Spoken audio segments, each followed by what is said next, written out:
Starting this week, prospects who are expected to be selected in the NFL Draft will gather in Indianapolis for the annual scouting combine, ahead of April's draft in Nashville. Meanwhile, the business of free agency and roster shaping has essentially started, as teams can select players to use the franchise tag on as a means of securing another year of service without free agency and in hopes of reaching a long-term deal. Teams have until Tuesday to use it, and once it's tendered and signed, teams and players have until July 15 to try to negotiate a deal. If no deal is reached, the player must play out the year under the tag, which is not to be worth less than the average of the league's top 5 salaries at the player's position.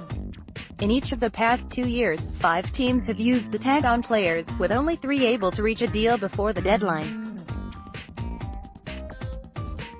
Here are all the latest rumors and news from around the NFL. San Francisco 49ers GM John Lynch said they have had no conversations with the Steelers about Antonio Brown. Steve Wyche, NFL Network. The Giants have discussed the possibility of trading LB Olivier Vernon. Mike Garofalo, NFL Network. Earl Thomas reportedly wants to become the highest-paid safety in the NFL and won't give the Cowboys a hometown discount. Clarence Hill, Fort Worth Star-Telegram. The Philadelphia Eagles have agreed to terms with defensive end Brandon Graham on a 3-year contract extension. Former Broncos and Texans wide receiver Demaryius Thomas faces felony charge of vehicular assault stemming from a crash earlier this month. Associated Press. The Los Angeles Chargers have no timetable on an extension for running back Melvin Gordon.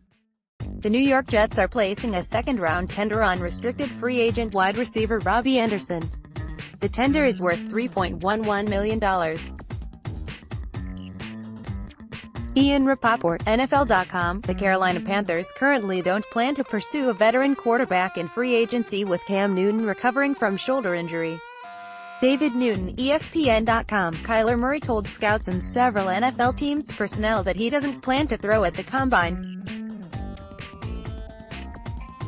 Ian Rapoport, NFL Network. Sean McVay said Ndamukong Suh was very impactful, especially in the playoffs. McVay said he'll let him test the market as talks continue around his 1-year, $14 million deal expiring at the start of the league year. Sean McVay.